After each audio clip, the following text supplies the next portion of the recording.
दो तीन माताएं कौन सी है? एक और माता है, उसका नाम ये है, नाम कौन सा भी आपका? छींक माता। एक माता और है, इसका नाम कौन सा है? छींच माता। ठीक है, तो इसका मतलब ये नहीं है छींक जब आती है तो इस माता को याद करना, ध्यान रख लीजिएगा। ठीक है, छींक जब भी आती है तब सीधी सीधी बात है कि नाक बंद रखनी है नहीं तो दिक्कत है। खैर छोड़िएगा, एक तो छींक माता है, एक छींच माता है। जो छींक है वो तो ऊपर की तरफ है, मुंह ऊपर की तरफ होता है। ठीक है, ध्यान रख लीजिएगा। छींच माता वो बांसवाड़ा में लास्ट फ्लोर पर है। ठीक है, छींक माता वो आपकी जयपुर में, कहां पर है? जयपुर में। हाँ, आज तक इन दोनों माताओं के दरबार से कोई भी खाली हाथ नहीं गया। दोनों विवाह की देवी मानी जाती है। किसकी देवी मानी जाती है? विवाह की तीन देवियां।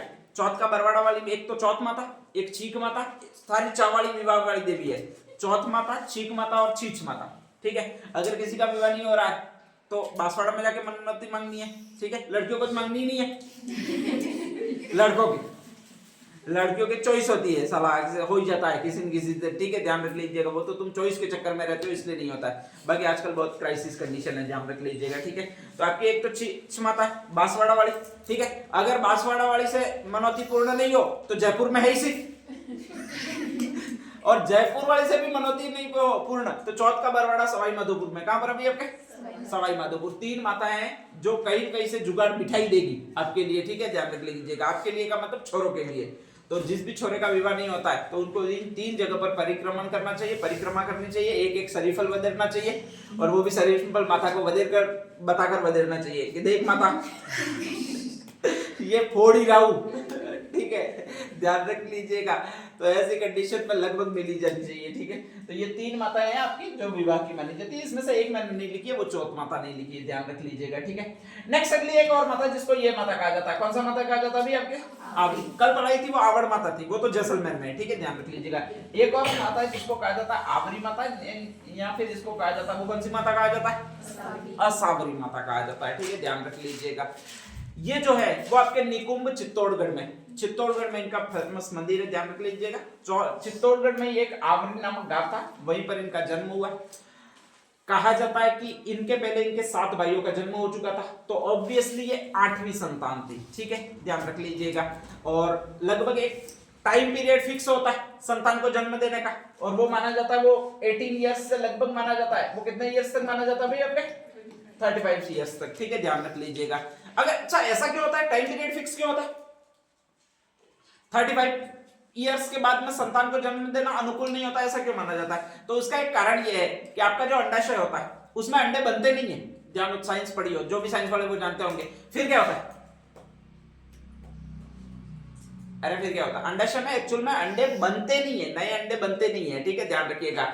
भगवान ने आपको डालकर भेजे हुए, इनबिल्ट डालकर भेजे हुए कि मैं इतनी पानी पूरी रख रहा हूं तो अंडाशय में अंडे होते हैं वो आपके इनबिल्ट होते हैं, ध्यान रख लीजिएगा। ठीक है, और इनबिल्ट होते का मतलब ये मिलियन के रूप में इनबिल्ट है, बनते नए बनते आप नहीं बना सकते हो, ध्यान रख लीजिएगा। किसी भी जीव में इतनी ताकत नहीं है कि वो बना सके, स्पेशली किसी भी जीव में, अपने इंसान की बात नहीं है। अगर कोई भी फीमेल वर्जन में है, चाहे वो पशु में है, पक्षी में है, किसी में भी है, मत्स्य वर्ग में है, रेप्टिलिया में है, किसी में भी है, तो इतनी इनबिल्ट ताकत नहीं है कि अंडाणुओं का निर्माण अपन कर सके। तो शरीर अंडाणुओं का निर्माण नहीं कर सकता है। उसमें से कहा जाता है हर बार एक अंडा परिपक्व होता है हर मंथ में, और बाकी उसके साथ साथ मिलियन हजारों अंडे होते हैं वो अपरिपक्व आते हैं, ध्यान रख लीजिएगा। ठीक है, तो उनकी संख्या मिलियन में 10 से 20 लाख मतलब होते हैं टोटल अंडाणु होते हैं। उसमें से एक परिपक्व हर मंथ होता है, बाकी सारे अपरिपक्व रहते हैं। और ऐसी कंडीशन में कहा जाता है हर बार होता है वो अपरिपक्व अंडाणुओं की संख्या होती है, वो हर महीने हजारों की संख्या में निकलती रहती है। ठीक है, एक फिक्स एज तक 35 या 40 इयर्स की एज तक वो अंडाणु लगभग खत्म होने के कगार पर हो जाते हैं। तो जो भी आपके अच्छे अंडाणु होंगे, हष्ट-पुष्ट अंडाणु होंगे, ठीक है, ध्यान रख लीजिएगा, जिससे संतान अच्छी हो सकती है, उसमें कोई विकृति नहीं होगी, वो फर्स्ट वाले ही होंगे, ध्यान रखिएगा, 18 इयर्स के बाद वाले ही होंगे। ठीक है, ध्यान रख लीजिएगा। इसके बाद जैसे जैसे एज महिला की बढ़ती जाती है वैसे वैसे अंडाणु होते हैं उनकी क्वालिटी खराब होने लग जाती है, बचे कुचे होते हैं वो आने लगते हैं। और ऐसी कंडीशन में अगर उनका निषेचन होता है तो 100% आपके जो भी बालक होगा उनमें कहीं ना कहीं कुछ विकृतियां आने के चांस रहते हैं। इसलिए शास्त्रों में भी कहा गया कि शादी की आयु की विवाह की आयु कब तक? 18 से 30 तक लगभग। ठीक है, ध्यान रख लीजिएगा। हाँ, मैं बता रहा हूं, फिर ये मत कहना बताया नहीं। ठीक है, उसका एक रीजन ये है कि अभी सारे छोरे कुंवारे घूम रहे, तुम शादी करती नहीं हो, बैठी रहती हो, मिल जाएंगे गड़े मिल जाएंगे यूं करके, तो फिर दिक्कत है हमारे। ठीक है, हमारे छोरों का भला करना होता है मुझे मैं पूरा पुरोधा हूँ। तुम्हारे माइंड में ये कॉन्सेप्ट डालूंगा, जल्दी से जल्दी नौकरी करो और फिर जल्दी से जल्दी शादी करो, ध्यान रखिएगा। इसलिए इस साल बहुत सारे एग्जाम है, एक आध निकाल दीजिए, फिर अगले ही साल शादी कर दीजिए, मेरे को कंकुपत्री में बुला लीजिए, 101 रुपया भी। तो ये आपके सारे हैं आवरी माता, स्पेशली जन्म 7 भाइयों का पहले हुआ, इसके बाद इनका जन्म हुआ, ऑब्वियसली वही एज 35 प्लस माँ की हो गई है, तो ऐसी कंडीशन में कुछ ना कुछ विकृति आएगी, ठीक है। इनकी विकृति आई है वो त्वचा में आई है, किसमें आई है? त्वचा में। तो त्वचा है वो इतना रंग रूप अच्छा नहीं है ऑब्वियसली, ठीक है, और इतना रूप रंग अच्छा नहीं है, तो ऑब्वियसली इनको कोई शादी करना नहीं चाहता, ठीक है, ध्यान रख लीजिएगा। लेकिन राज परिवार से संबंधित है, तो ऐसी कंडीशन में इन्होंने स्वयंवर का आयोजन किया है। कौन से वर का आयोजन किया? स्वयंवर का, ठीक है, ध्यान रख लीजिएगा। फिर कहा जाता है कि वहां पर 7 राजकुमार है, वो स्वयंवर के लिए आए, और स्वयंवर के लिए आए हैं तो उन्होंने इस माता को देखा है। कौन सी माता को देखा है भाई आपके? आवरी, या फिर कौन सी माता को? असावरी माता को देखा है, ठीक है। असावरी माता को देखा है तो एक्चुअल में जब भी स्वयंवर के लिए आते हैं तब ये कहते हैं कि इससे तो मैं शादी करूंगा। अपने लिए भी 1-2 लड़ते हैं, नहीं अभी तो 5-6 लड़ते होंगे कि इससे मैं शादी करूंगा, इससे मैं शादी करूंगा, ए हट तू क्यों शादी कर रहा है, मैं शादी करूंगा। हमारे जमाने में ऐसा नहीं था, हमारे जमाने में सीधा था, हमारे लिए लड़ती थी। अरे लिंगन बहुत ज्यादा था, बाकी घंटा हमने कुछ क्वालिटी दी थी। आप क्या समझते हो, अब कोई राजा महाराजा थोड़ी थे साला, वही बिगाड़ी थे, ध्यान रख लीजिएगा। कोई गर्व नहीं करना, हम परवा ध्यान रखना। लड़कों पर तो वैसे गर्व करने लायक कुछ होता भी नहीं है। नेक्स्ट तो कहा जाता कि आवरी या असावरी माता। अब अक्सर लड़ते हैं लड़के कि मैं इससे शादी करूंगा, तू नहीं करेगा, मैं इससे बातें कर रहा हूँ, अपने अक्सर बातें करने वाला सिस्टम होता है, ठीक है, ध्यान रख लीजिएगा। उन्होंने आवरी माता को देखा, मैंने पहले ही बताया कि रंग रूप अच्छा नहीं था, क्योंकि भाइयों की बात हुई है, 7वें 8वें नंबर की संतान है, तो ऐसी कंडीशन में रंग रूप अच्छा नहीं था। और रंग रूप जब भी अच्छा नहीं होता है तो पुरुष अक्सर सुंदरता पे बनता है और स्त्रियां पैसों कंसेप्ट एकदम कंप्लीट है। ये पुरुष अक्सर सुंदरता पे मरता है, ठीक है, ध्यान रख लीजिएगा। तो ऐसी कंडीशन में सारे राजकुमारों ने मना बोल दिया कि नहीं तू शादी करियो। अब स्वयंवर किया तो किसी न किसी को एक को शादी कर दी थी, तो वो सारे राजकुमार थे, वो कहने लगे ए भाई तू शादी कर ले। वो कहता नहीं मैं नहीं करूंगा, तू कर ले। करना है वो फिक्स है भाई, एक ना एक को शाम तक भाई डिसीजन ले लो, तुम सातों में से एक को करनी है लो। लेकिन कहा जाता है कि नहीं करने लगे। ऐसी कंडीशन में 7 राजकुमार लड़ा गए और 7 राजकुमार है वो मर गए, ठीक है। इसको अपना अपमान समझ लिया। किसने अपना अपमान समझ लिया? आवरी माता ने। वहां पर तपस्या की, ठीक है, वहां पर समाधि ग्रहण की, सती हो गई, ठीक है, ध्यान रख लीजिएगा। वहां पर कहा जाता है कि कालांतर में एक कुंड बना। इनके रंग रूप पर बात आई थी, ठीक है, तो ऑब्वियसली उन्होंने या तो ऐसी चीजें वहां पर इनपुट की होगी या फिर ऐसा चमत्कार हुआ होगा, दोनों चीजें हुई होगी। तो कहा जाता है कि वहां पर जो भी चमत्कार हुआ या फिर नेक्स्ट आगे इनका स्पेशली इन्होंने ऑर्गेन्स किया, वहां पर ऐसी चीजें इनपुट की उस तालाब में कि वहां पर कहा जाता है पानी एकदम बहुत गंदा है। बहुत गंदा का मतलब बहुत गंदा है, ध्यान रख लीजिए। गंदा इसलिए कि वहां पर जो भी जाता है वो क्या करता है, क्या करेगा? नहाएगा। तो कहा जाता है कि इनका रंग रूप खराब था, इसलिए ऐसी चीजें इनपुट की हुई है कि उस तालाब में जो भी जाता है उसमें चर्म संबंधित रोग कोई भी होता है उसका निदान हो जाता है। अगर आपको कोई एलर्जी है वगैरह कुछ भी है, पानी तो बहुत गंदा है, अगर आप देखोगे तो नहाने का मन ही नहीं होगा, लेकिन सारे लोग फिर भी नहा रहे होंगे, ठीक है, ध्यान रखिएगा। और सारे लोग नहा रहे, एकदम नीला नीला पानी है, नहा रहे, उनको कुछ नहीं हो रहा है। उल्टा जिनको भी चर्म रोग एलर्जी वगैरह हुई है, कहीं भी उनका इलाज नहीं हो रहा है, वो ठीक हो रहे हैं, और वो इस माता की कृपा से ठीक हो रहा है, ये माना जाता है। कौन सी माता की कृपा से? आवरी माता या फिर असावरी माता, ठीक है। धीरे धीरे लोग ठीक होने लगे, जाने लगे। अब जाने लगते हैं तो ऑब्वियसली अपन को नहीं होता, वो भी नहा लेता वहां पर। तो कहा जाता है कुछ लकवा के मरीज थे, पानी एकदम शीतल शट होता, ठीक है, ध्यान रख लीजिएगा, शीतल होता है। तो ऐसी कंडीशन में कुछ लकवा के मरीज नहा लिए, और कुछ लकवा के मरीज नहा लिए तो वो भी कहा जाता है ठीक हो गए। तो अभी चर्म रोगों का इलाज होता है वो इनके पानी में होता है। कौन सी माता के पानी में? आवरी माता। एक लकवे का इलाज होता है वो भी यहीं पर होता है। कहां पर होता है भी आपके? आवरी या असावरी माता। निकुंभ चित्तौड़गढ़ में इनका प्रसिद्ध मंदिर है और वहीं पर एक कुंड बना हुआ है, ठीक है।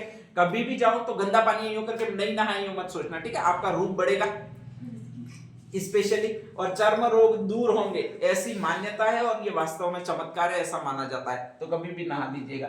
एक और खतरनाक माता, नाम कौन सा? बदाड़ा माता, ठीक है, ध्यान रख लीजिएगा। मूर्ति बारी बल, और बारी बल है तो उसको अपन कहते हैं बादरवी। क्या कहते हैं? बादरवी, ठीक है, ध्यान रख लीजिएगा। तो ये माता वही बदाड़ा माता है, स्पेशली कोटा में। कहां पर है?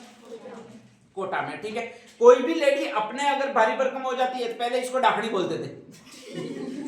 अरे इसने कहते थे कि बहुत सारे लोगों को खा लिया इसलिए ये भारी भरकम हो गई है, ठीक है। अभी ये कंसेप्ट खत्म हो गया, ध्यान रख लीजिएगा। तो उसको डाकनी बोलते थे, वैसे वैसे इनको भी बोलते थे। तो ऐसी कंडीशन में बदरना माता होती है, वो भूत प्रेत चुड़ैल और मूठ मारने के तरीकों का इलाज करती है, ठीक है, ध्यान रख लीजिएगा। वहां पर कई सारे पुजारी है आपके इसी काम करते हैं, या तो डाकनी निकालते हैं, चुड़ैल निकालते हैं, या फिर क्या निकालते हैं, भूत निकालते हैं। आप जैसे ही जाओगे तो थोड़ा सा सतर्क होकर जाता है, क्योंकि पुजारी पूरा वेश में ही रहता है, हाथ में हाकड़ पकड़ी रहती है। हाथ यूं करके पकड़ में आ गए और आपने सोचा कि मैं नमन करूं पुजारी जी को, या फिर आपके वहां पर है उसको नमन करूं, तो वो बैठा होता है डाकनी निकालने के लिए। और डाकनी निकालने का अपना फेमस कॉन्सेप्ट होता है, क्या होता है, बाल पकड़ना है, मारनी है, और मारनी है वो दुपादुप मारनी है, निकल निकल करके, ठीक है। अपन 2 मिनट के लिए तो आश्चर्य में हो जाता है, साला निकल रहा क्या अंदर से, प्राण निकल रहा है, क्या करना है, ठीक है, ध्यान रख लीजिएगा। बाद में पता पड़ता है कि निकलती है कि नहीं निकलती है, ये 2-3 बार पूछता है, अपन को भी 2-3 मार पड़ती है, कह देते हैं हाँ निकल गई हूँ। तो यहाँ पर वो जो भी पुजारी है वो मूंग वगैरह दाने होते हैं वो भी हाथ में लाकर दिखाते हैं। वो तो यार चमत्कार नहीं होता है, साइंस होती है, ध्यान रख लीजिएगा, ठीक है। कि ऐसे कोई माथे पर लगाता है, फिर हाथ के दाने, कुछ दाने उसके हाथ में आ जाते हैं, और फिर नेक्स्ट आगे कहा जाता है कि ये डाकनी दाने खा रही थी मैंने निकाल दी, जो कहते हैं, ठीक है। ऐसी चीजें एक्चुअल में होती नहीं है, इन चीजों को चमत्कार माना भी नहीं जा सकता है, ठीक है। ऐसी चीजें अपराध योग्य है, बंद होनी चाहिए। चिमटे से पीटने वाली ऐसी कुछ होती नहीं, हाकल से पीटने वाली, बेचारी कोई औरत है बीमार होकर गई है और उसमें डाकनी घुस गई है, होकर दुप मारो, ये कौन सी बात हो गई है। एक तो वैसे ही बीमार है, खाना खा नहीं रही है, और तुम ऊपर से अपना अत्याचार करो। ये सारी चीजें जहां पर कहीं भी होगी निषेध होनी चाहिए, बंद होनी चाहिए। जीवन में भी एक सोचिएगा, ठीक है, कि ऐसे डाम वगैरह ज्यादा लगवाने में इंटरेस्ट मत रखिएगा, नहीं तो जल जाओगे। और छोटे बच्चों को विशेष मत रखिएगा, बेचारे की कोमल त्वचा होती है, ठीक है, इससे ऐसा कुछ नहीं होता है। जहां तक हो सके वहां तक चमत्कार को मानना चाहिए, लेकिन अंध चमत्कारों को नहीं मानना चाहिए, ठीक है, ध्यान रख लीजिएगा। नहीं तो अपने पुरातनपंथी ख्याल के लोग होते हैं और वहां पर चले जाते हैं और वो साला गर्म करके बैठा ही रहता, 20 रुपए मिलेंगे यो करके, और टच दे के लगा देता, बेचारा छोरा रोता भी है और कई दिन तक सही नहीं होता है। तो ऐसी चीजें मत मानिए, भले कितना भी चमत्कार हो कोई भी कहे, लेकिन उनको 100% नकारिए और मत मानिए। यही एजुकेशन का फायदा है, क्योंकि साइंस ने इतनी तरक्की कर ली है, हर चीज का आविष्कार आ गया है। अगर कोई ऐसी बीमारी लग जाती है फिर अभी तक आविष्कार ही नहीं हुआ है, तो वो किसी भोपे के पास होता भी नहीं है, ठीक है, ध्यान रख लीजिएगा। तो आस्था जरूर रखिए, आस्था से पॉजिटिविटी मिलेगी, लेकिन ऐसी फिजूल बातें दिमाग में मत रखिएगा, ध्यान रख लीजिएगा, ठीक है। ये अवश्य ध्यान रखिए। तो ये आपकी बदाना माता कोटा में, आवरी माता कहां पर है, चित्तौड़ में, ठीक है, ध्यान रख लीजिएगा। एक और माता, उसको कौन सी माता कहा जाता है आपके, सुगाली माता, ठीक है, ध्यान रख लीजिएगा। और ये आउआ के ठाकुर कुशाल सिंह देवी है, मैंने बताया था, क्रांति की प्रतीक है, क्योंकि ठाकुर कुशाल सिंह है वो यहीं से गया। 10 सिर और 54 हाथों वाली देवी है, और इसका मुख्य मंदिर है वो आउआ में। अंग्रेजों ने एकमात्र मंदिर को जो तुड़वाया वो यही है, कौन सा आपके, और इसके साथ एक और बताया था, वो कौन सा है, कामेश्वर मंदिर, वो भी आउआ में ही है, ठीक है, ध्यान रख लीजिएगा। तो क्रांति के प्रतीक राजस्थान में 2 ही मंदिर है, ठीक है, ध्यान रख लीजिएगा। तो नेक्स्ट हेडिंग डाल दीजिएगा बदाना माता।